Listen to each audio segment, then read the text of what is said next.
दयानिधि रीझते हैं। और एक भक्त तो कहता है कि क्यों गंवाऊं जीवन, क्यों गंवाऊं जीवन हीरा मोती सहेजने में, मैं क्यों गंवाऊं जीवन ये हीरा मोती सहेजने में। देखता हूं कन्हैया तो 2 मुट्ठी चावल पे रीझ जाता है, कन्हैया तो 2 मुट्ठी चावल पे रीझ जाता है।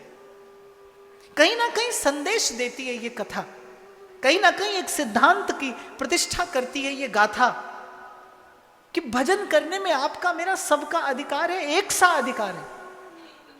और फिर दोहराऊं अपनी बात कि सेवा करने में थोड़ा आगे पीछे आप और मैं हो सकते हैं, लेकिन सेवा की भावना करने में कोई पीछे नहीं रह सकता, किसी को पीछे नहीं रहना चाहिए।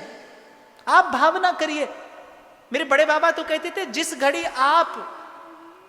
आप भाव धर लेते हैं सेवा का, प्रभु वो वस्तु तो उसी क्षण स्वीकार कर लेते हैं। और प्रभु की कृपा से जीवन में वो क्षण अवश्य आता है जब आप प्रकट प्रत्यक्ष में भी वो वस्तु श्री ठाकुर जी को निवेदन करते हैं और सुख पाते हैं। इसीलिए महाराज कहते हैं माधो हम ऐसे तू ऐसा, माधो हम ऐसे तू ऐसा। और आज प्रातःकाल महाराज आपकी बात मुझे बड़ी प्रिय लगी, आपको व्यासपीठ से प्रणाम, कि जब आपने कहा कि व्यवस्था की ओर देखे तो फिर सेवा कभी संभव ही नहीं है। सेवा व्यवस्था की ओर देखकर नहीं, सेवा जीव का कर्तव्य है, सेवा कर्तव्य बुद्धि से की जानी चाहिए। इसलिए नहीं, इतने लोभी हो गए आप कि आपको भगवान का नाम लेने के बदले में क्या मिलेगा आप ये विचार करने लगे।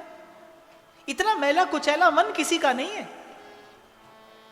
एक महात्मा पेड़ के नीचे बैठे माला जप रहे थे, कुछ बालक खेल रहे थे। खेल खेल में वृक्ष पर फल लगे थे, बालक ने पत्थर मारा, पत्थर महात्मा को लगा। महात्मा ने बड़े क्रोध में आंख खोली, कुछ अपशब्द बालकों को कहे। और एक बालक कहता है, बोले बाबा तोते तो पेड़ अच्छो है,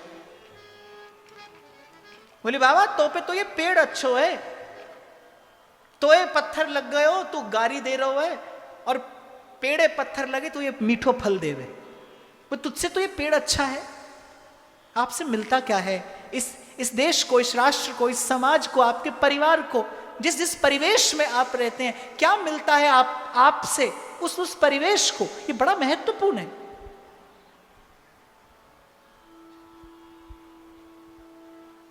सेवा कर्तव्य बुद्धि से हो, क्योंकि आपको सेवा करनी है। मैंने इतना मैला कुचैला मन किसी का नहीं देखा, हम मनुष्यों के अतिरिक्त। मैं देखता हूं महाराज, एकादशी के दिन, अब जेठ मास की निर्जला एकादशी आएगी, एकादशी के दिन जगह जगह छबील लगी होगी, कोई मीठा ठंडा पानी पिलाएगा, उससे पूछो क्यों पिलाते हो भाई, बोले पुण्य होता है। व्रत करते हो क्यों, पुण्य होता है। तीर्थ करते हो क्यों, पुण्य होता है। ये गांठ जब तक भीतर रहे मन कभी सुख नहीं पाता, मन कभी चैन नहीं पाता। मैंने कहा आप दे रहे हो, किसी ने आपको देने योग्य बनाया है, तब आप दे रहे हो। देने के लिए वस्तु हो, देने के लिए साधन हो, और देने के लिए भावना हो, मन वचन कर्म पवित्र हो, मन वचन कर्म समृद्ध हो, तब दिया जा सकता है। और मैं तो कई बार दोहराता हूं दिनकर साहब की पंक्तियां। किसी भूखे को 2 रोटी दी उन्होंने, और उनके मित्र ने उनकी बड़ी प्रशंसा करी कि आपने भूखे को भोजन कराया। तो दिनकर साहब हंसते मुस्कुराते हुए कहते हैं, इस रोटी के पीछे आटा है क्षीर सा। जब आटा बनाया जाता है ना तो दूध जैसा हो जाता है। कहने लगे रोटी के पीछे आटा है क्षीर सा, आटे के पीछे चक्की की तान है। रोटी के पीछे आटा है क्षीर सा, आटे के पीछे चक्की की तान है। चक्की के पीछे गेहूं, गेहूं के पीछे वर्षा, पर वर्षा के पीछे तो आज भी मेरा राम है, वर्षा के पीछे तो आज भी भगवान है। कहां से आई वो वस्तु, किसने दी आपको वो भावना।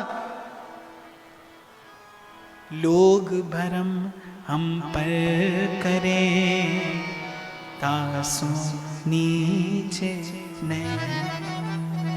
इसलिए भाई गहरी नदियां है, नाव पुरानी है, खेवटिया से लगे रहना, गुरु चरणों से लगे रहना, सत्संग मिलता रहे जीवन में, सत्संग की भावना जीवन में बनी रहे, क्योंकि जो सेवा का भाव जिसकी चर्चा आज व्यासपीठ से हुई, ये वो विद्या है जो सेवक के पास, गुरुजनों के पास, भक्तों के पास रहकर सीखी जाती है। माधो हम ऐसे तू ऐसा, माधो